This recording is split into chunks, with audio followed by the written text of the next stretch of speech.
आज हम आपको बताएंगे कि माता त्रिपुर सुंदरी ने कैसे दिया भगवान विष्णु के 10 अवतार को जन्म। सृष्टि के आरंभ में भगवान महाविष्णु योग निद्रा में लीन थे।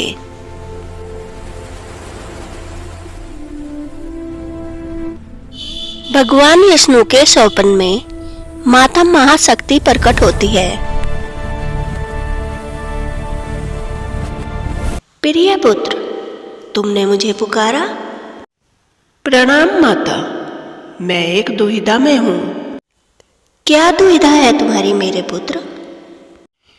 माता, आपने मुझे सृष्टि के पालनहार का दायित्व दिया है, परंतु मैं अपने आप को शक्तिहीन महसूस कर रहा हूँ। माता, आपकी कृपा से मेरे स्वप्न में भविष्य में आने वाले संकट दिखाई पड़ते हैं, परंतु मैं उन संकटों से निपटूंगा कैसे?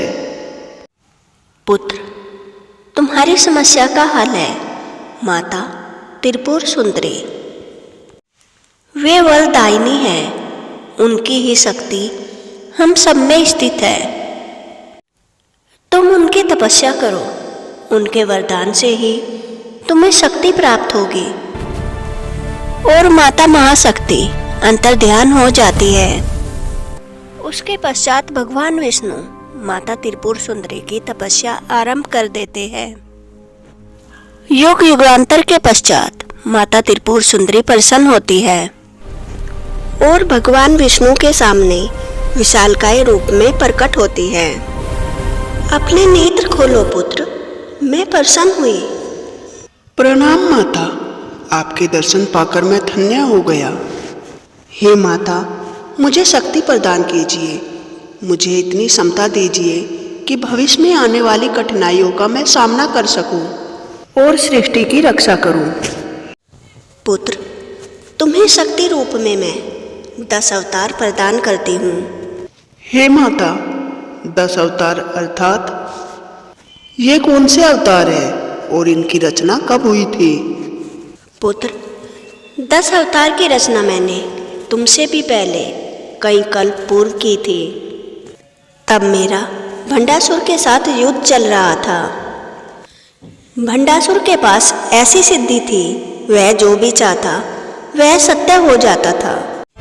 मैंने भंडासुर के सेनापतियों विशुका और विसंगा का अंत कर दिया था।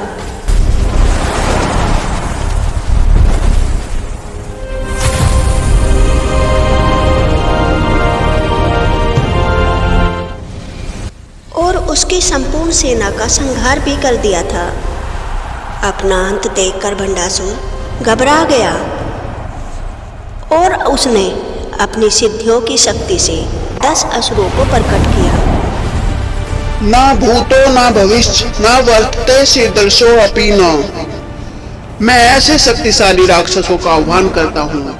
ऐसा राक्षस ना कभी भूत में, ना भविष्य में और ना वर्तमान में आया। उनकी शक्ति की कोई सीमा ही ना हो। ऐसे 10 राक्षस प्रकट हो। जलंतराका, संपूर्ण ब्रह्मांड में बाढ़ लाने वाला असुर जलंतराका प्रकट हो। गिरिभंगा, ब्रह्मांड के संतुलन का अंत करने वाला राक्षस गिरिभंगा प्रकट हो।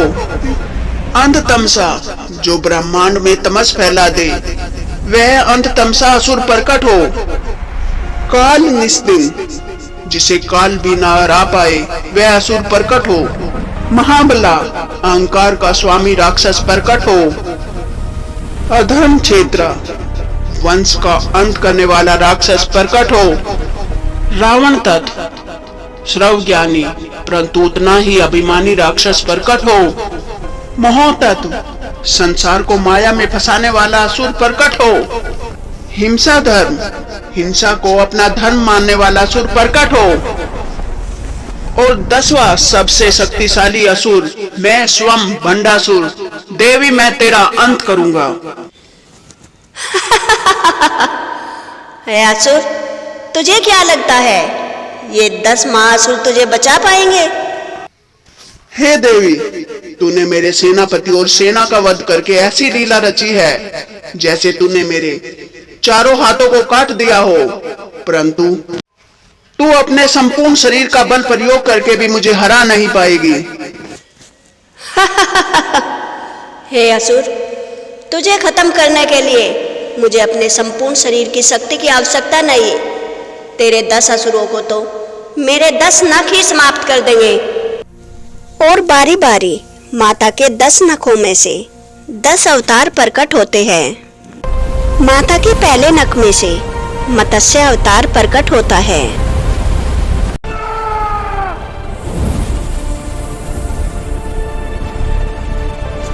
और दूसरे नख में से कूर्मा अवतार प्रकट होता है। और माता के तीसरे नख में से वराह अवतार प्रकट होता है। और माता के चौथे नख में से नरसिम्हा और 5वें नख में से वामन अवतार प्रकट होता है। माता के छठे नख में से परशुराम और 7वें नख में से राम प्रकट होते हैं। 8वें नख में से कृष्ण और 9वें नख में से बुद्ध प्रकट होते हैं। और माता के अंतिम नख में से कल्कि अवतार प्रकट होते हैं। मत्स्य अवतार संपूर्ण बाढ़ का अंत करके जलंतराका का अंत कर देते हैं। कूर्मा अवतार गिरिभंगा का अंत कर देते हैं। और वराह अवतार अंध तमसा राक्षस का वध कर देते हैं। और नरसिंह अवतार ने राक्षस की छाती को अपने नखों से चीरकर उसका वध कर दिया। और वामन अवतार ने अपने विराट रूप के पैरों तले उस राक्षस को कुचल दिया। परशुराम ने अधम क्षेत्र राक्षस का वध किया और उसे अपने फरसे से काट दिया। श्री राम ने रावण तत्व का वध अपने धनुष और बाण से किया। और श्री कृष्ण अवतार ने मोह तत्व नामक राक्षस का अपने चक्र से वध किया। और बुद्ध अवतार ने हिंसा धर्म राक्षस का वध किया। कल्कि अवतार ने बंडासुर का वध करने का प्रयास किया, परंतु वह असफल रहे। और माता त्रिपुर सुंदरी ने स्वयं बंडासुर का वध कर दिया। और 10 अवतार माता त्रिपुर सुंदरी में जाकर समा गए। हे पुत्र विष्णु, बंडासुर के वध के समय मैंने जिन 10 अवतारों का प्रजनन किया था, अब मैं वे तुम्हें प्रदान करती हूँ। इनकी सहायता से भविष्य में आने वाले जितने भी संकट है तुम उन पर विजय प्राप्त करोगे। माता त्रिपुर सुंदरी ने 10 अवतार को फिर से प्रकट किया। और वरदान स्वरूप माता महाविष्णु को वे 10 अवतार दे देती है। और माता त्रिपुर सुंदरी अंतर्ध्यान हो जाती है। माता त्रिपुर सुंदरी का एक अवतार था, देवी अभिरामी। श्री मात्रे नमः। उनका एक भक्त था, अभिरामी भट्टर। श्री मात्रे नमः। वह माता के मंदिर में ही रहता था और दिन रात केवल माता के ही गुणगान करता रहता था। माँ माँ माँ माँ माँ। उसके मस्तक में और कुछ नहीं, केवल देवी का नाम ही था। वह अक्सर देवी की भक्ति में इतना लीन हो जाता था कि उसे अपने आसपास की कोई सुध नहीं रहती थी। सब लोग उसे पागल समझते थे, क्योंकि वह देवी की भक्ति में इतना लीन रहता था कि वह देवी के अलावा और कुछ भी नहीं बोलता था। एक दिन एक राजा मंदिर में देवी माँ के दर्शन करने के लिए आए।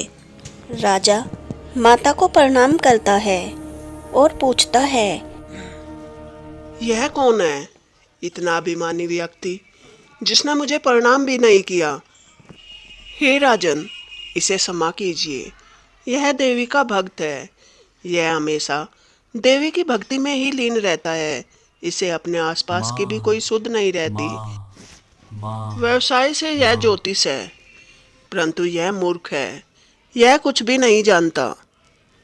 अच्छा, तो मुझे यह जानना था आज कौन सी तिथि है, इसी से पूछ लेते हैं। राज ज्योतिषी बोलता है, हे राजन, आज तो अमावस्या है। नहीं, मुझे उसके मुख से सुनना है। प्रणाम ज्योतिषाचार्य। परंतु अभिरामी भट्टर कोई जवाब नहीं देता। वह माता की भक्ति में खोया हुआ था। राजा और क्रोधित हो जाता है। हे ज्योतिषाचार्य, आज की तिथि क्या थी? मैं आपसे ये जानना चाहता हूँ। परंतु अभिरामी भट्टर फिर भी जवाब नहीं देता। राजा फिर से चिल्लाकर बोलते हैं, आज की तिथि बताओ, वरना तुम्हें मृत्यु दंड दे दिया जाएगा। हे ज्योतिषाचार्य, उठिए, कृपया अपने प्राण बचाने के लिए राजा को उत्तर दे दीजिए। अभिरामी भट्टर देवी की साधना कर रहा था। उनके ध्यान में देवी का मुख पूर्णिमा के चांद की तरह चमक रहा था। अति सुंदर, अति तेजवान, अति कांतिमय। आज पूर्णिमा है, संसार की सबसे तेजस्वी पूर्णिमा। अच्छा, अगर आज रात को पूर्णिमा का चांद नहीं निकला तो तुम्हारी गलती और दुस्साहस के लिए तुम्हें जला दिया जाएगा। और राजा यह कहकर चला जाता है। हे ज्योतिषाचार्य, ये आपने क्या कर दिया? आज तो अमावस्या ही है, यह तो हर कोई जानता है। अब आपको कौन बचाएगा? अभिरामी भट्टर बहुत डर जाता है और वह रोने लगता है। हे माता रानी, मैंने तो केवल आपका ध्यान किया था, इसका इतना बड़ा दंड क्यों? उस रात राजा के द्वारा पूरी प्रजा के सामने अभिरामी भट्टर को आग के ऊपर बिठा दिया जाता है। अभिरामी भट्टर, दिखाओ, कहाँ है तुम्हारा पूर्णिमा का चांद? अगर आज रात्रि के पूर्व तुम्हारा चांद नहीं आया तो तुम्हें इस आग के अंदर डाल दिया जाएगा। आग के ताप से पीड़ित अभिरामी भट्टर रोने लगता है और श्री उसे मात्रे नमः। और कुछ नहीं सोचता। श्री मात्रे वह नमः। देवी की स्तुति और भजन करने लगता है। श्री मात्रे नमः। वह अर्धरात्रि श्री तक मात्रे नमः। देवी के नाम जाप और महिमा के श्री गुणगान मात्रे करता नमः। रहता है। श्री मात्रे नमः। अर्धरात्रि से पूर्व मंदिर में से अनंत प्रकाश निकलने लगता है और अंतरिक्ष में एक विशालकाय आकृति प्रकट होती है। देवी अभिरामी त्रिपुरा सुंदरी स्वयं माता चंद्रमा को अपनी मुट्ठी में पकड़ लेती है और उसे उठाकर आकाश में ले आती है। माता अमावस्या की रात को पूर्णिमा की रात में परिवर्तित कर देती है। अभिरामी भट्टर के नीचे की अग्नि फूलों में परिवर्तित हो जाती है। देवी की यह लीला देखकर सभी हैरान हो जाते हैं और माता के समक्ष नतमस्तक हो जाते हैं। हे माता, मुझे क्षमा कीजिए, मैंने आपके भक्त को पीड़ा पहुंचाई। हे माता, मैं इतना मूर्ख कैसे हो सकता हूँ? आपकी महिमा का गुणगान करने वाले को मैंने पीड़ित किया। आज से संसार यह जान ले, मेरी भक्ति महाभक्ति कहलाएगी। जहाँ मेरे भक्तों की श्रद्धा है वहीं पूर्णिमा है। ऐसी कोई शक्ति नहीं जो देवी भक्ति को क्षीण कर पाए। हर युग में मैं अपने भक्तों को अपनी स्वयं की संतान मानती हूँ और अपने संतान की रक्षा करने के लिए माता किसी भी हद तक जा सकती है। और यह कहकर माता अंतर ध्यान हो जाती है। राजा व पूरी प्रजा अभिरामी भट्टर से क्षमा मांगते हैं। यह कथा हमें सिखाती है कि भक्ति में इतनी शक्ति होती है कि परमात्मा को भी अपने नियम बदलने पड़ते हैं। अगर आपको माता त्रिपुर सुंदरी की यह कथा पसंद आई हो तो वीडियो को लाइक करें। कमेंट बॉक्स में जय माता त्रिपुरा सुंदरी अवश्य लिखें। जय माता दी।